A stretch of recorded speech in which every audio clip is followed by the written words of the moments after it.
अस्सलाम वालेकुम गाइस, मेरा नाम है अली और मैं अपने channel daily horror stories by Ali से अल्हम्दुलिल्लाह आपके साथ मौजूद हूँ। मैं उम्मीद करता हूँ दुनिया में मेरे तमाम सब्सक्राइबर्स जहाँ भी मौजूद हैं खैरियत से हैं और सर्दियों की इन रातों को एंजॉय कर रहे हैं। अगर आप में से किसी ने भी अब तक मेरे चैनल को सब्सक्राइब नहीं किया तो मुझे सपोर्ट करने के लिए सबसे पहले इस चैनल को सब्सक्राइब कर लें और अगर हो सके तो अपने सर्कल में, अपने जानने वालों में, अपनी कम्युनिटी में मेरे चैनल को इंट्रोड्यूस करवाएं। सो गाइस, ये जो कहानी है हमारी एक सब्सक्राइबर हैं जो कि इंटीरियर सिंध से हैं, वो नहीं चाहती कि उनका नाम लिया जाए। ये कहानी उनके दादा की कहानी है और ये 1980s की या आप कह सकते हैं कि 70s के आखिर की उस वक्त की कहानी है जब इनके दादा रोहड़ी के करीब एक गांव के अंदर रहा करते थे। ज़ाहिर सी बात है, गुरबत का दौर था, विलेज था, इतनी फैसिलिटीज़ मौजूद नहीं थी। तो उस दौर के हिसाब से इनके दादा ने एक घोड़ा पाल रखा था और उस घोड़े को तांगे के तौर पे इस्तेमाल किया जाता था। ये जो तांगा था, इस तांगे को गांव के अंदर एक जगह से दूसरी जगह जाने के लिए और कभी कभी एक गांव से दूसरे गांव जाने के लिए ना सिर्फ इस्तेमाल किया जाता बल्कि इन केस ऑफ इमरजेंसी अगर किसी को कोई ज़रूरत होती, किसी को अस्पताल जाना होता, इवन कि अगर किसी को करीबी बड़े शहर में जाना होता तो लोग इस तांगे का इस्तेमाल किया करते थे। ज़ाहिर सी बात है, मोहल्ले की एक गाड़ी थी, एक सवारी थी, तो सहूलत थी और सारे के सारे गांव वाले बिला झिझक इनके दादा से राब्ता किया करते। शुरू शुरू में जब इनके दादा ने तांगा चलाना शुरू किया तो उनकी कोशिश होती थी कि विलेज के अंदर ये करीबी यानी 2 4 5 किलोमीटर के अंदर तांगा लेके जाएं। लेकिन जैसे जैसे काम बढ़ रहा था और इनको तांगा चलाने पे महारत हासिल हो चुकी थी तो ये दूसरे शहर जाने से भी इज्तनाब नहीं किया करते थे। इसी तरह कुछ मज़ीद टाइम गुजरा और इनके जो दादा थे उन्होंने ये जो तांगा था इसको स्टेशन से सामान लाने के लिए या सवारियों को ले जाने और छोड़ने के लिए काम शुरू कर दिया। दादा का ख्याल था कि जब ये स्टेशन पे जाते हैं, वहाँ से सवारियाँ पकड़ते हैं तो वहाँ पे इनको शहर या गांव की निस्बत बहुत ज़्यादा पैसे मिला करते हैं। तो बेहतर ये है कि बजाय इसके पूरे शहर में, पूरे गांव में पूरा दिन लगाया जाए, अगर स्टेशन पे 4 5 बड़ी सवारियां मिल जाएं तो बहुत अच्छा इंतज़ाम हो जाता था। वैसे इनके दादा की कोशिश हुआ करती थी कि रात को 9 10 और ज़्यादा से ज़्यादा 11 बजे तक ये वापस अपने गांव पहुंच जाएं ताकि घर आने के बाद खाना वगैरह खा के रेस्ट कर सकें। लेकिन एक दफ़ा ऐसा हुआ कि दिसंबर की शदीद सर्दी चल रही थी, जैसे कि आजकल सर्दी मौजूद है। इनके दादा एक सवारी को लेके स्टेशन से किसी दूसरे गांव गए। जब इन्होंने इस सवारी को वहां पे छोड़ा तो जो सवारी वाला था वो कहने लगा कि बाबा, अगर बुरा ना माने तो रात में यहीं पे रुक जाएं, क्योंकि यहाँ से जो आपका गांव है एक तो वो दूर है, दूसरी बात यह है कि शदीद सर्दी है और बात यह है कि अंधेरा रास्ता है, दूर दूर तक किसी भी किस्म की रोशनी का इंतज़ाम मौजूद नहीं है। कहा जाता है ये जो सड़क है, ये जो कच्ची सड़क है, ये एक ऐसी जगह, ऐसे कब्रिस्तान से गुजरा करती है जो कि बहुत खौफनाक है और उस कब्रिस्तान के बारे में बहुत सारे किस्से, बहुत सारी कहानियाँ मशहूर हैं। खैर, दादा ने यह सोचा कि अगर मैं घर नहीं पहुंचा तो मेरे घर वाले ना सिर्फ परेशान होंगे बल्कि पूरी रात जागते रहेंगे। यह सोचने के बाद दादा ने उस सवारी वाले का शुक्रिया अदा किया, अल्लाह का नाम लिया और अपने गांव की तरफ रवाना हो गए। दादा बताते हैं जो रास्ता था ये तकरीबन 2.5 से 3 घंटे का रास्ता था। शदीद सर्दी हो रही थी, जाहिर सी बात है मेरे पास कपड़ों का इंतज़ाम तो मौजूद था, लेकिन रास्ते में जिस कदर अंधेरा था, जितनी वीरानी थी, तो एक अजीब सा खौफनाक सा माहौल था जो मुझे अपने अतराफ में महसूस हो रहा था। खैर, लालटेन लगी हुई थी और जहाँ तक रोशनी हो सकती थी वहाँ तक इनको नज़र आ रहा था, लेकिन आहिस्ता आहिस्ता ये जो लालटेन थी इसकी रोशनी भी ऐसा लग रहा था कम से कम होती चली जा रही है। दादा बताते हैं कि इसी दौरानिए में जबकि मैं अपने गांव की तरफ बढ़ रहा था, मुझे ऐसा महसूस हो रहा था कुछ देर मज़ीद अगर मैं इस सर्दी में आगे बढ़ूंगा तो मेरा जिस्म मुकम्मल तौर पे फ्रीज हो जाएगा या फिर मुझे अपनी सांसें रुकती हुई महसूस हो रही थी। अब हर गुजरते हुए लम्हे के साथ साथ तबीयत के अंदर एक बोझलपन था। ऐसा लग रहा था एक वज़न है जो पूरे जिस्म पे महसूस हो रहा है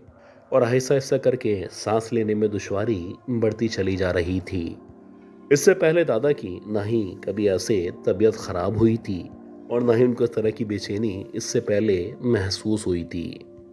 दादा बताते हैं कि मैं आगे बढ़ रहा था और मैं परेशान होना शुरू हो चुका था कि इसी दौरानिए में मुझे ऐसा लगा कि जैसे मेरा तांगा, मेरा घोड़ा आगे बढ़ रहा है, पीछे भी कोई तांगा मेरे पीछे चलता आ रहा है। और ऐसा ही था कि जब मैंने पलट के पीछे देखा तो एक तांगा मेरे पीछे आ रहा था और उस तांगे को देखने के बाद मुझे ज़रा सुकून सा महसूस हुआ। मुझे ऐसा लगा जैसे मेरी तरह शायद ये भी कोई तांगे वाला है जो अपने गांव की तरफ बढ़ता चला जा रहा है।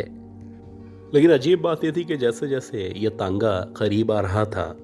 मुझे ऐसा लग रहा था कि तांगा तो मौजूद है लेकिन तांगे को चलाने वाला उसके ऊपर नहीं बैठा हुआ है। कहीं ऐसा तो नहीं कि तांगे वाले की इस सर्दी की वजह से या नींद की वजह से हालत इस कदर ख़राब हो चुकी हो कि वो पीछे यानी जहाँ पे पैसेंजर या मुसाफिर बैठा करते हैं वहाँ पे जाके बैठ या लेट चुका हो। खैर इसी दौरानी में ये जो तांगा था ये एग्जैक्टली दादा के तांगे के बराबर में आके साथ साथ चल रहा था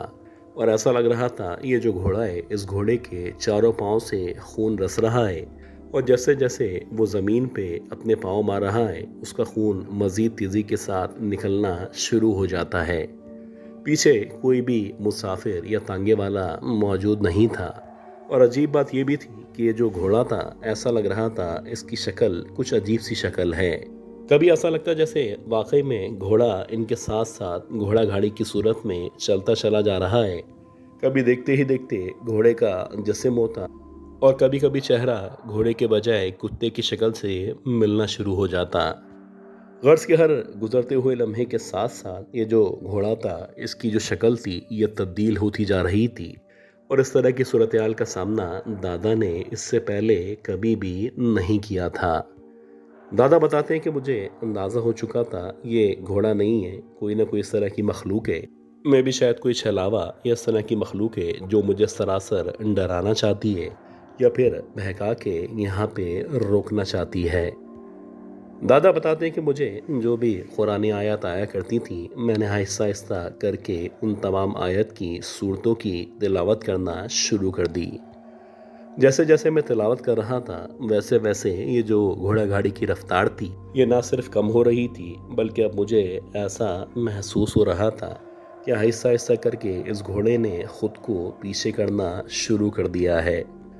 और ऐसा ही था कि देखते ही देखते कुछ मिनट्स के अंदर अंदर ये जो घोड़ा गाड़ी थी ये मेरी आंखों से ऐसे ओझल हो गई जैसे ये मेरे साथ कभी भी मौजूद ही नहीं थी। लेकिन अल्लाह का शुक्र है कि दादा बताते हैं कि जब मैं मज़ीद आगे आया तो मुकम्मल तौर पे उसकी आवाज़ या उसका मंज़र मेरी आंखों से दूर हो चुका था और मैंने आगे बढ़ के ज़रा सुकून का सांस लिया। लेकिन हाँ इस सफ़र के बाद से मेरी कोशिश हुआ करती थी कि रात में उस तरफ से हरगिज़ ना गुज़रूं।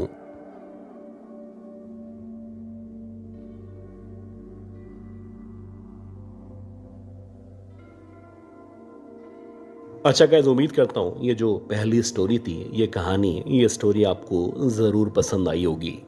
अब हम चलते हैं आज की दूसरी बहुत ही खौफनाक कहानी की तरफ और मैं उम्मीद करता हूँ कि आपने अब तक इस ऑडियो को इस वीडियो को लाइक ज़रूर कर दिया होगा।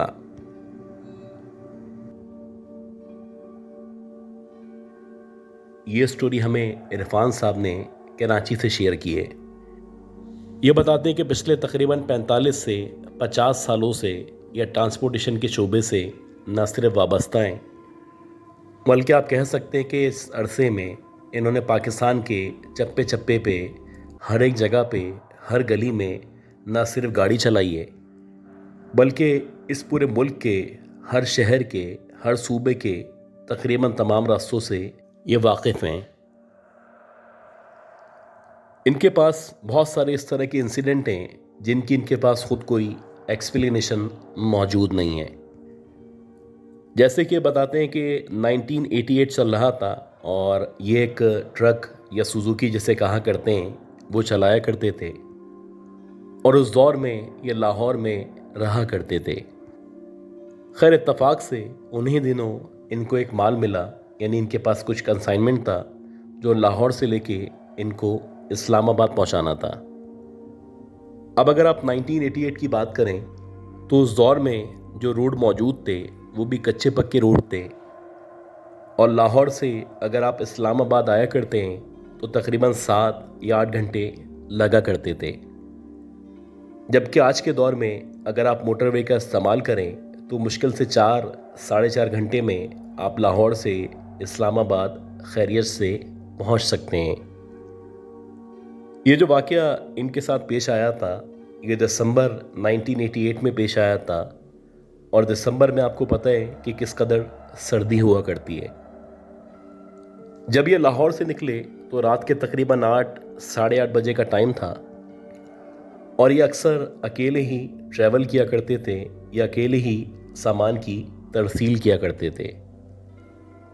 जब ये लाहौर से निकले थे तो मौसम ठंडा था और हल्के हल्के बादल मौजूद थे।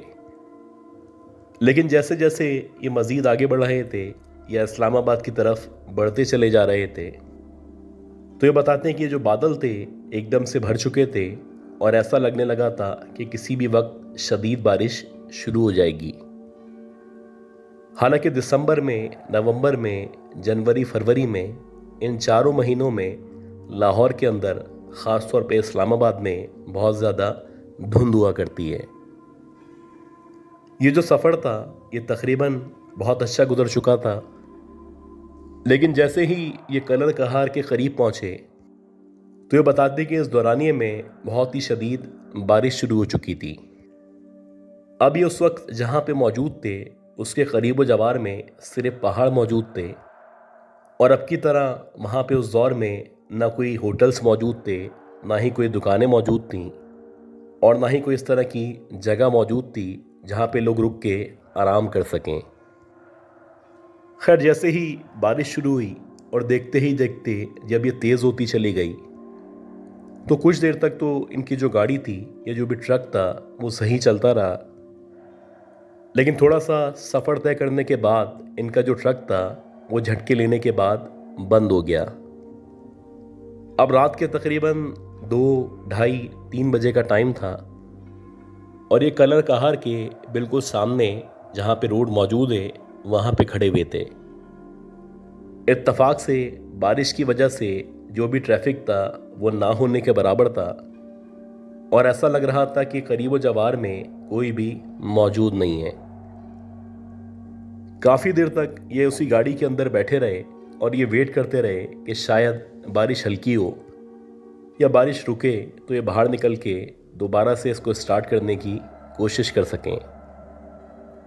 लेकिन जब काफ़ी कोशिशों के बावजूद भी ये ट्रक स्टार्ट नहीं हुआ और बारिश मुसलसल जारी रही तो बिलाखिर इन्होंने अपनी गाड़ी को लॉक किया और जो भी सामान इसमें मौजूद था वो अल्लाह के हवाले किया, और ये बताते हैं कि किसी होटल या किसी मोटल की तलाश में या करीबी किसी आबादी की तलाश में ये निकल पड़े। एक तो रात हो रही थी, शदीद सर्दी थी, उसके ऊपर बारिश थी, और फिर सोने पे सुहागा कि इनकी जो गाड़ी थी वो ख़राब हो चुकी थी। अब इनके पास यही ऑप्शन था कि करीब जवार में कोई होटल मिल सके या कम से कम कोई ऐसी आबादी या कोई गांव नज़र आ जाए जहां जाके किसी की मदद हासिल कर सकें और जैसे तैसे ये रात गुजर जाए। खैर जैसे जैसे ये पहाड़ों से नीचे की तरफ मज़ीद उतरे तो ये बताते कि इनको दूर से एक सफ़ेद कलर का कोई पैलेस नुमा जगह नज़र आई। बज़ाहिर देखने से ये सफ़ेद महल लग रहा था, और ये ख़ुद भी हैरान थे कि इस वीराने में, इन जंगलों में, इस बेरौनक जगह पे ये पैलेस भला कैसे हो सकता है। इससे पहले भी ये मुतादिद बार इस तरफ से गुजरे थे, लेकिन कभी भी ज़िंदगी में इनकी नज़र इस पैलेस के ऊपर या इस तरफ नहीं पड़ी थी। ये जो पैलेस इनको नज़र आ रहा था ये इस वक्त इनके लिए उम्मीद की सबसे बड़ी किरण था। ये बताते हैं कि जैसे ही मैं उस पैलेस के करीब पहुंचा और वहाँ पे आके मैंने नॉक करना शुरू किया तो काफ़ी देर नॉक करने के बावजूद भी अंदर से कोई रिस्पॉन्स नहीं आया। खैर कुछ देर तक जब कोई रिस्पॉन्स नहीं मिला तो बिलाखिर मैंने जो दरवाज़ा था उसको हल्का सा धक्का दिया। अब जैसे ही मैंने दरवाजे को धक्का दिया तो ये जो दरवाज़ा था एकदम से खुल गया और ऐसा लगने लगा जैसे ये जो दरवाज़ा था ये लॉक नहीं था बल्कि शायद पहले से ही खुला हुआ था। खैर जैसे ही दरवाज़ा खुला तो ये उस दरवाजे के ज़रिए अंदर की तरफ एंटर हुए। ये बताते हैं कि जैसे ही मैं अंदर की तरफ एंटर हुआ तो मुझे शदीद सर्दी में गर्मी का एहसास होने लगा। मुझे ऐसा लग रहा था कि मैं किसी बहुत ही अच्छी जगह पे या किसी जन्नत में दाखिल हो चुका हूँ। मेरे सारे के सारे कपड़े गीले हो चुके थे, मुझे शदीद सर्दी लग रही थी और इस सर्दी में इस गर्म घर का या इस पैलेस का मिलना किसी गनीमत से कम नहीं था। ये बताते हैं कि जैसे ही मैं मज़ीद अंदर आया तो मैं देखना चाहता था कि कोई तो हो, कोई रिसेप्शन हो, कोई बंदा मिले जो मुझे वेलकम कर सके या मैं उससे कम से कम रिक्वेस्ट कर सकूं कि मैं ये रात यहाँ पे गुजारना चाहता हूँ। खैर जब मैं मज़ीद अंदर आया तो मेरी नज़र सामने जो एक सोफ़ा लगा हुआ था उस पे पड़ी। मुझे लगा कि शायद उस सोफ़े के ऊपर कोई पड़ा हुआ सो रहा है और वाकई में वहाँ पे एक आदमी लेटा हुआ था और वो बहुत गहरी नींद में सो रहा था। खैर जैसे ही मैंने उस आदमी को देखा तो मैंने उसको हिलाया और हिलाने के बाद उससे कहने लगा कि मैं बहुत परेशानी के आलम में यहाँ पे पहुँचा हूँ, अगर आप चाहें तो मुझे रात गुजारने के लिए या सोने के लिए कोई कमरा दे दें। आप इसके अवज़ मुझसे चाहें तो पैसे ले सकते हैं और जितने भी जो भी पैसे आप कहेंगे मैं देने के लिए तैयार हूँ। खैर जब मैंने उससे इस तरह की बात की तो वो जो आदमी था ऐसा लगा जैसे उसको गुस्सा आ चुका है। उसने मुझसे कोई बात नहीं की, उसने सामने जो कमरा मौजूद था उस तरफ इशारा किया और शायद वो मुझे कहना चाहता था कि जो सामने कमरा खाली है मैं वहाँ पे चला जाऊँ और जाके रात गुजार लूँ। खैर जैसे ही मैं उस कमरे के अंदर एंटर हुआ तो मैंने देखा कि इस कमरे के चारों तरफ बहुत ज़्यादा सामान रखा हुआ है और बज़ाहिर देखने से ऐसा लग रहा है जैसे जो कमरा है ये कोई स्टोर है। इस कमरे के अंदर हल्की हल्की सी रोशनी आ रही थी और ये जो रोशनी थी ये बाहर की तरफ से या बाहर जो बल्ब लगा हुआ था वहाँ से आ रही थी। इस कमरे के अंदर अपना कोई ना बल्ब मौजूद था ना ही कोई लाइट का इंतज़ाम मौजूद था। अब क्योंकि मैं इतनी शदीद सर्दी में इतनी परेशानी के बाद यहाँ पे आया था तो मेरे लिए जो रूम था या ये जो जगह थी वो रात गुजारने के लिए बेहतरीन जगह थी। मेरी आदत थी कि जब भी मैं ट्रैवल किया करता था तो अपने साथ एक्स्ट्रा एक दो कपड़े रखा करता था। वो जो कपड़ों का थैला था वो मेरे साथ मौजूद था और जब मैं उस रूम के अंदर आया तो सबसे पहले मैंने कपड़े चेंज किए और चेंज करने के बाद सामने जो एक गद्दा लगा हुआ था उस पर जाके लेट गया। अब मैं इस कदर थक चुका था या मेरी हालत इस कदर गैर हो चुकी थी कि जैसे ही मैं उस गद्दे के ऊपर लेटा तो एकदम से मेरी आंख लग गई। अब जब मेरी आंख खुली तो ऐसा लग रहा था जैसे फजर की अजान हो रही है या फिर हल्की हल्की रोशनी होना शुरू हो चुकी है। खैर जैसे ही मेरी आंख खुली और मैं उठ के बैठा तो मुझे ऐसा लगा कि जैसे बाहर की तरफ रोशनी हो चुकी है और शायद बारिश रुक चुकी है। खैर जैसे ही मैंने गद्दे से उठ के अपने आगे पीछे का या करीब व जवार का जायज़ा लेना शुरू किया तो मैंने देखा कि जहाँ पे जिस कमरे में मैं मौजूद हूँ उस कमरे के चारों तरफ वो जो रात में सामान नज़र आ रहा था वो सामान नहीं है बल्कि बहुत सारे ताबूत हैं जो मेरे करीब व जवार में रखे हुए हैं। और ये जितने भी ताबूत थे इन ताबूतों के जो चेहरे की तरफ का हिस्सा था वो खुला हुआ था, जैसे कि आम तौर पे किसी बॉडी की पहचान के लिए इस तरह से किया जाता है, वैसे ही हालत कुछ उन ताबूतों की थी। अब जैसे ही मैंने अपने करीब व जवार में इन ताबूतों को देखा और इन ताबूतों के साथ साथ उन ताबूतों के अंदर बहुत सारी लाशों को देखा तो मुझे यकीन ही नहीं आ रहा था कि जहाँ पे मैंने रात गुजारी है वो बुनियादी तौर पे कोई मुर्दा खाना है या कोई ऐसी जगह है जहाँ पे बहुत सारी बॉडीज़ मौजूद हैं। जैसे ही मुझे इस बात का यकीन हो चला, मेरे जो भी कपड़े वगैरह थे या जो भी मेरा थैला था वो उठा के मैंने बाहर की तरफ भागना शुरू कर दिया। अब जैसे ही मैं कमरे से बाहर निकला तो मैं एक्सपेक्ट कर रहा था कि सामने जो सोफ़ा पड़ा हुआ है वहाँ पे वही आदमी बैठा हुआ होगा और जो भी पैसों का लेन देन है वो मुझसे तय करेगा। लेकिन जैसे ही मैं उस कमरे से बाहर निकला और मेरी नज़र सामने सोफ़े पे या जो करीब जवार में फर्नीचर मौजूद था उसके ऊपर पड़ी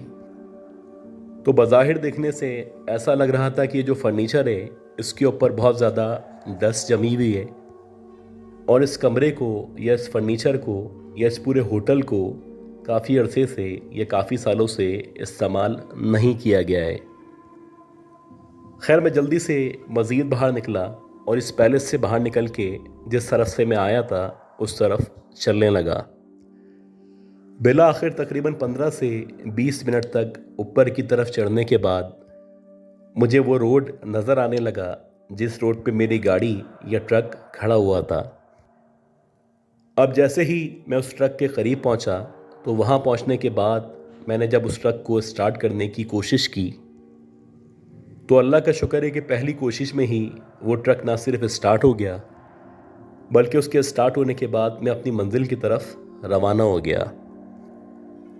अब मैं जा तो इस्लामाबाद की तरफ रहा था लेकिन मेरा जो जहन था मुसलसल इसी तरफ अटका हुआ था और बहुत सारे सवालात थे जो मेरे जहन में मौजूद थे। मेरी समझ से बाहर था कि जो पैलेस था ये कोई पैलेस था या कोई मुर्दा खाना था या फिर ये कौन सी ऐसी जगह थी जिस जगह पे मैंने रात गुजारी थी। खैर अभी तो मेरा फोकस यही था कि जितना जल्दी हो सकता है मैं इस्लामाबाद पहुंच सकूं और इस्लामाबाद पहुंचने के बाद जो भी सामान पहुंचाना है वो सामान उतार दूं। उसके बाद जब मेरा यहाँ से या इस रास्ते से गुज़र होगा तो मैं दोबारा से उस पैलेस के अंदर जाऊँगा और वहाँ पे जाके चेक करूँगा कि आया वाकई में ये कोई पैलेस है या फिर मुर्दा खाना है। अपना काम करने के बाद जब मैं वापस लाहौर की तरफ रवाना हुआ तो इत्तफाक से दिन के टाइम में ही मैं कलर कहार के सामने मौजूद था। मैंने उसी पॉइंट पे उसी जगह वहीं पे ट्रक खड़ा किया जहाँ पे मेरा ट्रक ख़राब हुआ था और ट्रक को खड़ा करने के बाद मैं सीधा नीचे की तरफ उतरने लगा और मेरी जो अब अगली तलाश थी वो वही पैलेस था या फिर मुर्दा खाना था। तकरीबन 45 से 50 मिनट तक मैं नीचे उतरता चला गया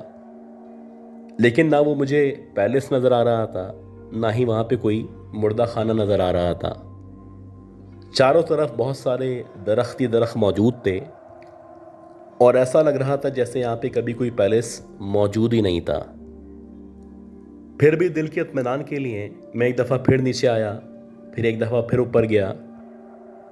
इस तरह आप यकीन करें कि मैंने 2 या 3 चक्कर ऊपर नीचे के लगाए क्योंकि मुझे लग रहा था कि हो सकता है मैं रास्ता भटक चुका हूँ। खैर काफ़ी दफ़ा कोशिश के बावजूद भी जब मुझे वो मुर्दा खाना या पैलेस नहीं मिला तो मैं मायूसी के आलम में अपनी गाड़ी के पास पहुंचा, उसको दोबारा से स्टार्ट करने लगा। अब जैसे ही मैं गाड़ी स्टार्ट करने वाला था तो इसी दौरानिए में पुलिस की एक गाड़ी थी जो मुझे पीछे से आती नज़र आई। अब जैसे ही मैंने पुलिस की गाड़ी को देखा तो उस गाड़ी को देखने के बाद मैंने उनको इशारा दिया कि जैसे मैं उनको रोकना चाहता हूँ। जैसे ही पुलिस वालों ने मेरा इशारा देखा तो मेरी गाड़ी के बराबर में आके न सिर्फ रुक गए बल्कि वो मुझसे पूछने लगे कि आपको किस किस्म की मदद चाहिए। खैर इन पुलिस वालों को मैंने पूरा का पूरा किस्सा बताया और मैंने उनसे पूछा कि यहाँ पे करीब जवार में कोई सफ़ेद कलर का पैलेस मौजूद है या फिर यहाँ पे कोई मुर्दा खाना मौजूद है। तो ये सुनने के बाद वो जो पुलिस वाले थे वो कहने लगे कि साहब यहाँ पे हम पिछले 6 सालों से ड्यूटी दिया करते हैं। इस इलाके से, यहाँ के जंगलात से, यहाँ के चप्पे चप्पे से हम वाकिफ़ हैं और यहाँ पे इस जगह में, बल्कि इसके करीब व जवार में 5 किलोमीटर तक ना ही कोई घर मौजूद है, ना ही कोई पैलेस मौजूद है और ना ही किसी भी किस्म का कोई मुर्दा खाना मौजूद है। अब उनके मुंह से ये बात सुनने के बाद मेरी समझ ही नहीं आ रहा था कि मैंने रात कहाँ पे गुजारी थी और मैं किन का मेहमान था और वो आदमी कौन था जिसने मुझे इशारे से कहा था कि अंदर कमरे की तरफ चले जाओ। पूरे रास्ते, बल्कि काफ़ी अरसे तक, या आप कह सकते हैं आज तक, ये सवाल मेरे जहन में मौजूद है कि आखिर वो कौन सी जगह थी जो सिर्फ़ उस रात के लिए मुझे नज़र आई थी और जब सुबह हुई तो उसके बाद ना वो जगह नज़र आई, ना ही वो मुर्दा खाना नज़र आया और ना ही उसकी कोई निशानी मिली।